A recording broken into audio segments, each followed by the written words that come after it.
Orang dah bercerai dia dah marah Ustaz. Kau tanggunglah hutang tu kan. Hutang ni dia tidak habis di sini. Ada orang kata, alah mati besok selesai hutang kita. Siapa cakap?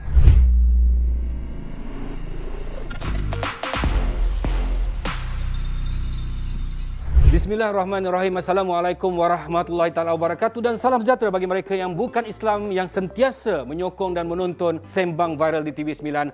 Apa yang penting ialah pantas, padu, padat, pendek aja 10 minit tapi penuh dengan info, janji bermanfaat. Dan bersama dengan saya lagi Ustaz Harry. Hai Ustaz, apa khabar? Sihat bang, alhamdulillah. Hidup pula, macam ni Ustaz. Pula, dengan keadaan hari ni Ustaz, kehidupan tu banyak hutang lah Ustaz. Saya banyak hutang Ustaz. Sampai mati saya kira pun tak habis bayar. Tak habis bayar? Tak habis bayar Ustaz. Salah juga tu. Salah Ustaz. Tapi sebenarnya saya nak tanya Ustaz lah kan. Masalah ni ada pada saya juga. Dalam kita kehidupan sebagai orang Islam ni Ustaz, adakah berhutang tu dibenarkan ataupun tidak? Kalau tanya basic bang, memang ada dalam Quran, wa aqridullaha qardan hasanah. Pinjamkan untuk Allah itu pinjaman yang baik. Itu jelas. Memang ada. Cuma kita kena pergi case by case. Banyak orang dia pegang ayat ni, tetapi dia tidak pergi teliti satu persatu. Kerana satu persatu tadi, dia akan menentukan boleh, haram, makruh, dia boleh pergi macam-macam. Dia bukan makna simply, okey hutang boleh apa dalam Islam? Ya, tapi kena tengok juga. Mungkin jadi makruh, boleh jadi haram, boleh jadi itu satu yang mesti. Maknanya kena buatlah. Jadi bergantung. Maknanya kena ada sebab-musabab tertentu. Betul. So hukum itu juga bergantung kepada tujuan. Ada orang tujuan berhutang untuk keperluan. So ketika itu dia sesuatu yang diharuskan. Ada orang tujuan hutang untuk menyelesaikan sesuatu yang wajib untuk dia. Ketika itu wajib bagi. Tapi kalau berhutang tu untuk menuntut kepuasan, itu kena tengok pula. Kalau sekiranya benda itu perkara yang membazir, dia boleh jadi makruh. Tapi saya dah kerja penat-penat Ustaz. Minta RM10. RM10. Nak beli okok. Hutang tu haram pula. Haram pula? Haram. Habis saya tolong kawan saya. Walaupun tu tolong. Jadi mana kita dah masuk pula dalam konteks wala ta'awanu 'alal ismi wal 'udwan, jangan tolong-menolong pada perkara dosa dan pemusuhan. Kalau perkara baik tak apa. Tengok juga adakah konteksnya keperluan atau tidak. Membazir ke macam mana? Contoh orang nak berhutang nak buat kenduri kahwin. Depend. Kalau sekadar okey katakan dia nak berhutang bagus untuk kenduri kahwin sebab kenduri kahwin tu dituntut kan. Alright. Tapi berapa banyak? Adakah kenduri kahwin yang harganya sampai 50-60 ribu ataupun berbelah-belah ribu? RM100 pun kenduri kahwin juga. Contohlah. Makna pada akal yang logik dan boleh diterima dalam konteks masyarakat tu. Ada ramai orang yang nak mendirikan rumah tangga Ustaz, nak kahwin ni Ustaz, dia orang berhutang Ustaz. Boleh ke Ustaz? Kalau tidak tak kahwin Ustaz. Ini yang kita sebut tadi. Berhutang untuk sesuatu yang wajib. Sebab dalam konteks hari ni misalnya lah katalah untuk nak kahwin ni minimum berapa perlu bang? Misalnya, minimum berapa perlu? Sekarang PKP senang je Ustaz, 2,000 jalan Ustaz. Dia kena tengok mas kahwin dan sebagainya tu, mahal tu. Contoh dia memang bekerja, jadi dia berhutang. So dalam konteks ni, dia berhutang untuk nak berkahwin, katalah dia pakai 5,000 je. Sebab nak kena lamsam.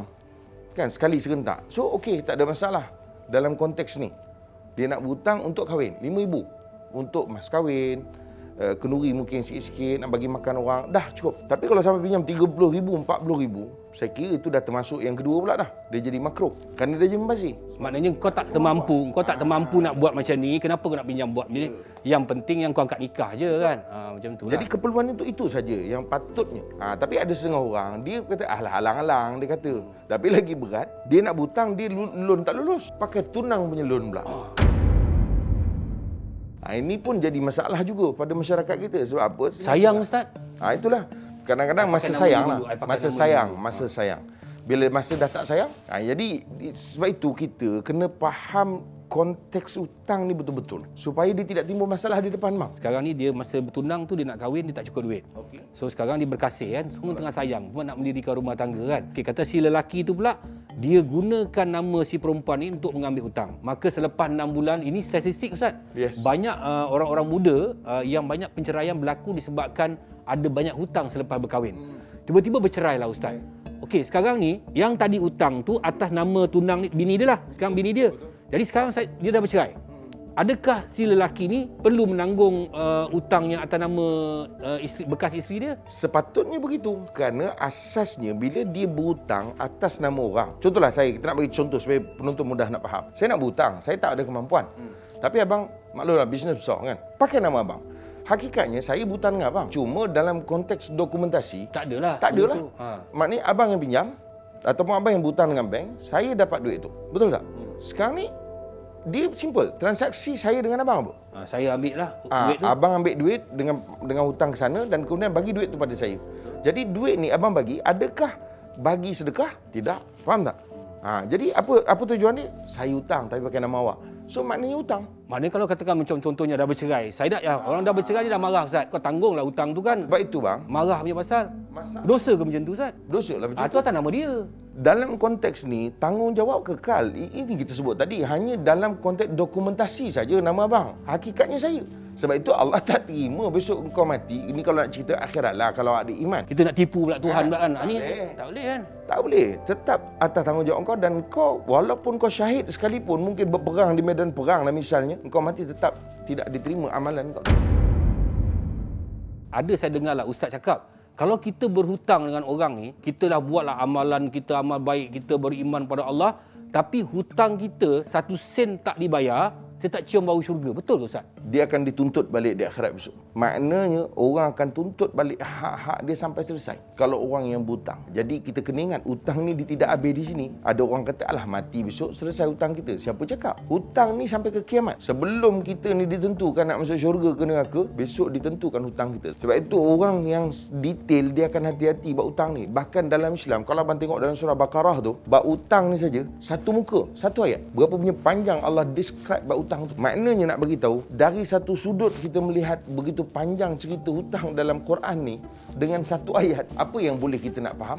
Benda itu adalah satu benda yang sangat ditekankan. Jadi panjang ceritanya. Maka sebab itu disuruh tulis, ada saksi. Dua saksi kan? Ya, 2 saksi. Ini perangai orang kita bang. Saya selalu ulang banyak kali. Saya dalam ceramah saya pun saya sebut. Sebab orang kita dia tak nak tulis. Dia kata, alah laki bini nak tulis apa? Sebab itu saya nak pesankan laki-laki, suami-suami. Kalau isteri kita nak berhutang, isteri kata tulis. Jangan kata bahawa isteri kita tu tidak ada kepercayaan pada kita. Okey, kalau isteri dia ni berhutang sebabkan, semua dah siap. Tapi mungkin dia nak lara untuk diri dia sendiri. Nak beli beg jenama lah, nak itulah, nak ini, beli gelang lah, itu nak tambah apa semua, aksesoris lah, apa benda. Dia berhutang Ustaz. Lepas tu, hutang tu tak dibayar oleh isteri dia. Personal loan dengan bank lah contohnya. Ataupun ada ramai yang pinjam alung pula lagi. Pinjam alung lah, sanggup nakkan kemewahan, pinjam. Suami tak tahu. Tiba-tiba jadi hal. Adakah saya sebagai suami berhak ataupun bertanggungjawab membayar hutang-hutang yang saya tak tahu tu? Jawapan ringkas, tidak. Habis saya suami. Atas kapasiti suami dan atas kapasiti belas ihsan kepada isteri, so adalah sesuatu yang sangat mulia lah kalau suami menyelesaikan. Kadang-kadang ada banyak bang, ni bukan kita cerita alung, bukan kita cerita yang di bank ni di bandar, orang bandar lah kita katakan. Banyak orang kampung-kampung yang beli dengan Pakistan datang, suami pergi kerja dekat ladang, mana nak tahu. Balik-balik tengok ada kapet baru. Kadang ada jenis suami ni dia malah nak tanya. Pandailah isteri tu. Rupa-rupanya dia berhutang dengan Pakistan. Ingatkan duit kita bagi bulan-bulan tu disimpan, dia beli kapet tu. Itu rupanya dia beli. Kadang-kadang atas suamilah. Bagaimana dia nak menyelesaikan. Kalau dia rasa tak apalah, volunteer, tak ada masalah. Tapi kalau isteri kata, no, you kena selesaikan. Tak. Dia tak ada kaitan. Walaupun kau suami, walaupun dia isteri, dia tidak mesti di antara satu sama lain semua benda dia kena absorb. Tidak. Maknanya kalau macam tu, engkau yang berhutang kau tanggung sendiri, nak lepas tangan. Isteri masuk dalam penjara kena ni. Tapi saya kira tak adalah suami nak sampai tahap macam itu. Ada Ustaz. Kalau dah begitu keadaannya, mungkin suami tak nak menanggung beban tadi. Dan akhirnya sampai isteri di penjara. Dan saya kira isteri itu layaklah untuk dapat di penjara. Kejam. Dia bukan masalah kejaman, dia masalah hukum. Hukum ni kadang-kadang kita lihat kejam. Tapi hakikatnya itu hak dia. Mana boleh kita nak babitkan suami? Okeylah kalau suami itu macam Rasyamno. Al-fulusu fid dunya wal mampus fil akhirah. Banyak duit. Wal mampus Ustaz. Ustaz. Mampus Ustaz. Sambung bayar kereta? Tak betul bang. Adik-beradik takkan tak percaya Ustaz? Sekarang ni kalau kita percaya dengan adik-beradik, dengan tak payah tulis, tak payah apa, bermakna kita tak percaya dengan Allah Ta'ala. Perangai kita ni, kita lebih malu Allah dengan orang berbanding dengan Quran. Sedang Quran jelas tu, suruh tulis, bahkan Nabi suruh tulis. Sebab itu saya kata jangan rasa bersalah. Maksud Ustaz ni biar kita kecil hati sekarang. Yes, biar menangis dahulu, jangan menangis kemudian. Dahsyat. Hutang boleh menyebabkan kita tidak mencium bau syurga. Jangan kongsi kalau tak pasti, jangan kita buat wakaf dosa. Kalau tak puas hati, kita PM tepi. Assalamualaikum warahmatullahi wabarakatuh. Salam sejahtera bagi mereka yang bukan Islam, yang menonton Sembang Viral setiap malam. Bye. Bye Ustaz.